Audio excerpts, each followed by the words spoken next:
Construit entre le XIe et le XVe siècle, le château de Combourg est une merveille. Mais ce qui le rend réellement incontournable, c'est l'œuvre d'un de ses illustres occupants. François-René de Chateaubriand, l'immense écrivain romantique y a passé une grande partie de son enfance.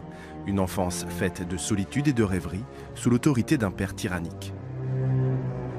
Il faut bien imaginer que la pièce était tellement sombre que les deux enfants qui vivaient encore au château, François-René, sa sœur Lucille, ils ne voyaient pas leur père marcher dans l'obscurité, ils entendaient juste ses pas résonner sur le sol.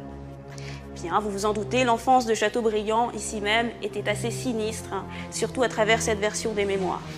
Pour l'endurcir, le patriarche obligeait le jeune François-René à parcourir les chemins les plus sombres de la grande demeure pour rejoindre sa chambre. Il venait se coucher ici, il était le seul à dormir dans la tour, complètement séparé du reste de sa famille. Une volonté de son père qui souhaitait ainsi forger le caractère du petit garçon. Seul et effrayé, Chateaubriand entendra la nuit le fantôme d'un chat et d'une jambe de bois arpenter les couloirs et les escaliers. Aujourd'hui encore, certains membres du personnel du château ressentent une présence. Au bout de, on va dire, 10-12 ans, j'ai ressenti une présence dans ce château.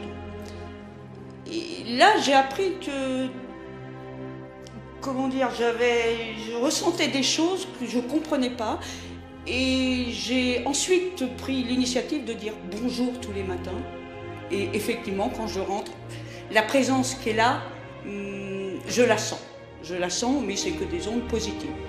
Qu'il s'agisse des fantômes racontés par Chateaubriand dans ses mémoires d'outre-tombe ou de l'âme d'un défunt beaucoup plus contemporain, il semblerait bien que le château de Combourg n'ait jamais cessé d'être habité.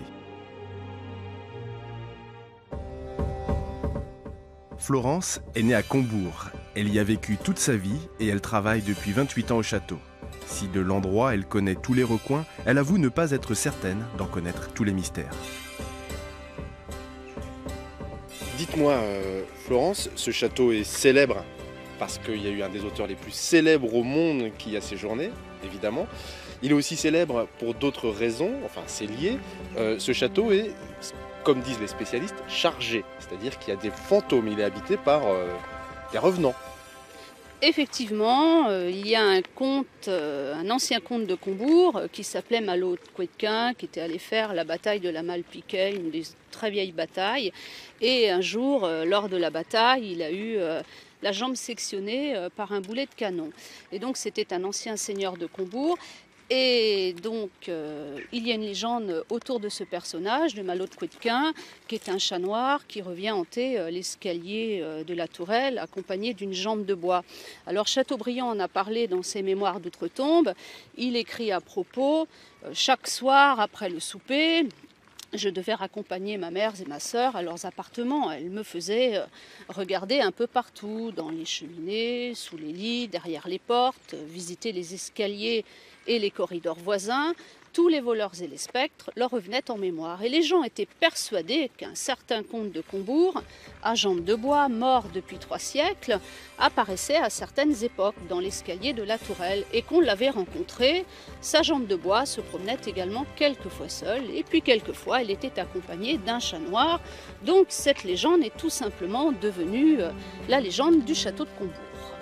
Et alors, vous l'avez rencontré ce spectre? Moi, je ne l'ai jamais rencontré. Depuis plusieurs années que je travaille ici, je ne l'ai jamais rencontré. Certaines personnes qui visitent le château, notamment dans la chambre de l'écrivain, ressentent quelquefois des choses.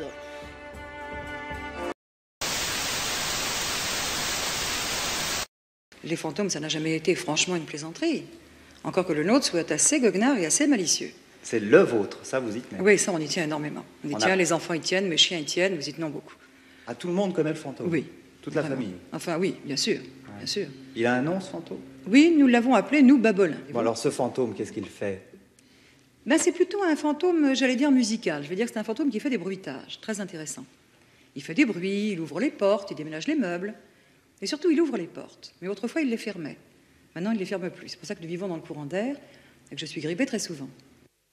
C'est un fantôme qui venait de la banlieue. Quand vous avez déménagé avec le fantôme, Oui. puisque lui fait bouger les meubles, il vous a aidé à déménager ou pas? Ah non, certainement pas. Je ne peux pas lui demander rien du tout, parce qu'après, il va se croire tout permis et je ne veux pas... Et il non, vous non, prend rien, il vous prend pas de petites cuillères en argent, des choses comme ça? Écoutez, il y a quelquefois des petites cuillères qui ont disparu, mais je ne pense pas que ce soit lui, non. Ça, c'est la trappe par laquelle il se manifeste. C'est la trappe par laquelle il se manifeste. Quand il n'aime pas la télé, il ouvre Pas la forcément trappe. quand il n'aime pas la télé, quand il reçoit des gens, quand il veut se manifester, quand j'ai chez moi des gens qui ne lui plaisent pas. Parce qu'il trouve aussi que je reçois des gens de mauvaise qualité, c'est certain. Bon, bah alors là, on a beaucoup plaisanté, mais en fait, cette histoire de fantôme dont on entend parler, c'est vrai ou c'est pas vrai? Bon, eh bien, Bubelin... Au revoir, monsieur. À cette nuit, peut-être.